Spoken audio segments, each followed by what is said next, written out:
E estamos de volta com o programa Sala Íntima. E como eu disse no início do programa, vou conversar sobre um assunto muito sério. Pois é, vamos falar sobre transtornos psicológicos com a psicoterapeuta e psicóloga clínica Renata Guimarães, que é especializada em terapia cognitivo-comportamental. Olá, doutora Renata, muito obrigada. Olá, bom dia, obrigada pelo convite, bom dia a todos. O que quer dizer terapia cognitivo-comportamental? Comportamental, então. O que é cognitivo? Terapia a gente já sabe o que é. É um tratamento que visa fazer o bem a alguma pessoa. Cognitivo quer dizer pensamentos, cognições. E comportamental, comportamentos. Então, qual é a premissa básica da terapia cognitiva? Que não são os eventos ou as situações que vão predizer o comportamento de uma pessoa, mas sim a forma que ela interpreta, o que ela pensa a respeito dessas situações, desses eventos. Então, o que é que a gente percebe? Que em muitos transtornos, a pessoa tem uma percepção distorcida, ou seja, ela tem uma interpretação diante de um evento distorcida, sendo assim, ela tem emoções e comportamentos distorcidos também. E quando a gente consegue fazer uma reestruturação desses pensamentos, a gente consegue ter uma mudança não só nos pensamentos, mas emocionalmente e comportamentalmente também, alcançando o nosso objetivo. Que beleza. E qual é o paralelo que você faz sobre terapia comportamental, cognitivo-comportamental e a terapia convencional, a tradicional? Certo, porque o que é que acontece? As pessoas acreditam muito que terapia é aquele estilo mais antigo de só o paciente fala, o terapeuta só ouve, balança a cabeça, aquela ideia de divã. Muito demorada, 3 a 4 anos de terapia. E com a terapia cognitiva não acontece isso, porque ela é baseada em ciência, em dados empíricos, comprovados que as técnicas são eficazes e promovem uma mudança mais rapidamente. Agora, doutora Renata, sendo uma terapia muito mais rápida do que a tradicional, é possível reestruturar essa forma de pensar de cada um e obter resultados positivos e definitivos ou não? Pode haver recaídas? Sim, sempre que a gente fala em psicologia, em transtornos psicológicos, a gente não fala em cura.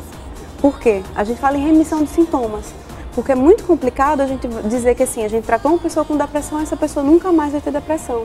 O que é que acontece? Ela pode não ter mais a depressão, mas claro, comparado a uma pessoa que nunca teve depressão e a pessoa que já teve, ela tem uma probabilidade maior de ter novamente. Mas que a terapia sim traz resultados eficazes e duradouros, que eu acho que é mais essa a sua pergunta, se isso é duradouro. Exato. Porque quando a gente muda a nossa forma... Isso é uma coisa rápida, então eu pensei, se é tão rápido assim para mudar todo o modo de pensar da pessoa, reestruturar toda, né, a personalidade da pessoa? Ela é rápida em comparação aos métodos mais convencionais de psicoterapia, onde a pessoa ficava 3, 4, 5 anos em análise. E com a terapia cognitiva não. Em psicopatologias mais simples, como depressão, fobia, pânico, a gente consegue tratar em menos tempo, 3, 4, 5 meses. Claro que transtornos mais sérios vão requerer mais tempo, por volta de 2 anos. Agora, são muitos os casos hoje em dia, indiscutivelmente, de depressão. O crescimento está assim, incrível. Você como psicóloga, de que maneira analisa esse crescimento? Por que isso? Eu vejo de uma outra forma. Eu não sei se é o crescimento, mas sim a visão das pessoas que estão mudando a respeito disso. Porque aquela coisa, há muito tempo não se falava tanto em transtornos psicológicos. É depressão ou é frescura? Ou é maluquice? Ou é maluquice, ou ele está doido. Então hoje as pessoas têm um olhar diferente por causa do conhecimento. Porque a gente percebe que não é Sergipe, não é Brasil, mas no mundo esse índice é o mesmo.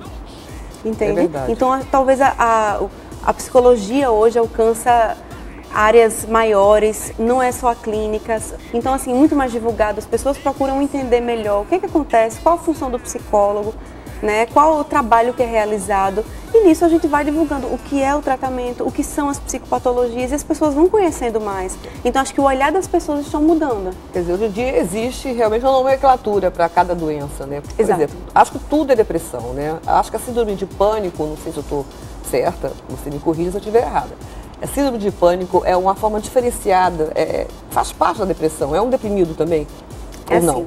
A depressão, ela se encaixa entre os transtornos de humor, ou seja, a característica principal da pessoa com depressão é uma pessoa triste, com características melancólicas, uma visão negativa acerca de si mesmo, do mundo, do futuro, dos outros, com implicações físicas diferentes do pânico, que é aquele desânimo, falta de apetite, mais sono, é um transtorno de humor. A síndrome do pânico é um transtorno de ansiedade. Então, as reações emocionais e fisiológicas são diferentes.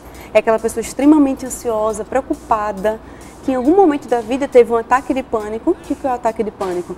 Tremor, sudorese e, claro, principalmente o pensamento de morte. São tantas sensações desagradáveis no corpo, no organismo da pessoa, que ela acredita que ela vai morrer e dali ela não passa. Então, o transtorno de ansiedade, a ansiedade, o medo é mais frequente, o que a gente não encontra na depressão. Inclusive, a síndrome de pânico, as pessoas não saem nem de casa, têm medo de sair de casa. Isso acontece. Se isolam completamente. Exato. Por quê? Ela teve assim, quando a pessoa com a síndrome do pânico, ela passou por um ataque de pânico. E aquilo foi tão desagradável, foram tantas sensações ruins, ela tem medo que ocorra novamente. E acontece um processo que dentro da terapia cognitiva a gente chama de catastrofização. Ou seja, ela acredita que a qualquer momento aquilo vai acontecer novamente e a qualquer reação do organismo, ela interpreta que mais uma vez é um ataque de pânico. Então ela não quer sair desacompanhada por medo de passar mal, ela prefere não sair de casa porque se sente segura e que traz várias implicações e prejuízos na vida da pessoa. E tem que fazer o tratamento, é necessário o tratamento, do jeito que veio, vai embora também. É muito difícil ocorrer. Isso, porque a pessoa acaba, aquela coisa, ela interpreta a situação sempre como muito perigosa, como catastrófica e que ela vai morrer. Essa é a crença principal de quem tem pânico. Ela acredita que não vai suportar um novo ataque de pânico, que acaba suportando, mas ela não acredita nisso. E todo esse medo faz ela ter esse tipo de comportamento. Não querer sair de casa, sair acompanhada. Quer dizer, o tratamento é indispensável e tem cura. É indispensável. Aquela coisa. Não se fala em cura, mas existe uma melhora, a pessoa consegue viver da sociedade. Sim, consegue sim. A gente fala em remissão de sintomas. Ela pode viver muito bem sem ter mais nenhum sintoma de pânico. Isso é possível.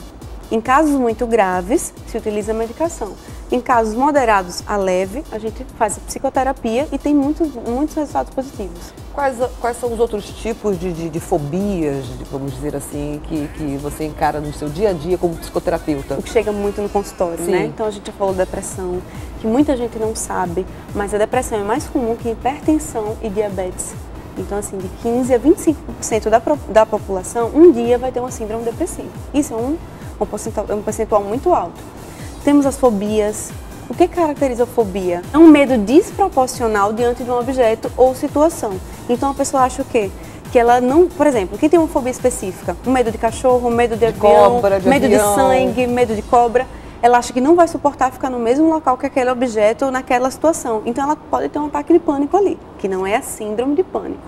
A fobia ela precisa de um objeto desencadeador daquela ansiedade, o pânico não. Pode acontecer independente da pessoa ter esse objeto que desencadeia a ansiedade, sim ou não. Muito interessante. E essas questões de toque, Muito frequente também. 5% da população brasileira tem toque. E o que é o toque? É uma sigla, TOC, que significa transtorno obsessivo compulsivo. Transtorno, a gente já sabe mais ou menos o que é. Agora, o que é obsessivo e compulsivo? As obsessões são pensamentos. Olha, por exemplo, se você estiver contaminado, será que você apertou a mão daquela pessoa e aquela pessoa lhe contaminou? Nossa, isso deve ser horrível, esse tipo horrível. De comportamento. E aí, a partir disso, ela desenvolve compulsões. De que tipo? A lavagem excessiva, um banho de meia hora, escova os dentes de forma ritualizada, muito demorada. Então, ela fica presa em comportamentos que a maioria das pessoas não tem. Por isso que seria a patologia, o toque. E precisa de tratamento porque também é muito incapacitante. Na verdade, é muito importante que todo mundo se trate, porque depressão, distúrbios psicológicos são, de fato, uma barra pesadíssima. A gente tem que procurar ajuda, independente, sem receio, sem medo do que os outros vão falar. Não, tem que buscar ajuda e se tratar e conseguir recuperar a sua paz interior, que é tão importante para todos nós, né, doutora? Exatamente. É uma coisa interessante que você falou, quando você fala todos nós, porque muita gente acha que terapia é para quem está louco ou para quem tem algum transtorno específico, e não necessariamente.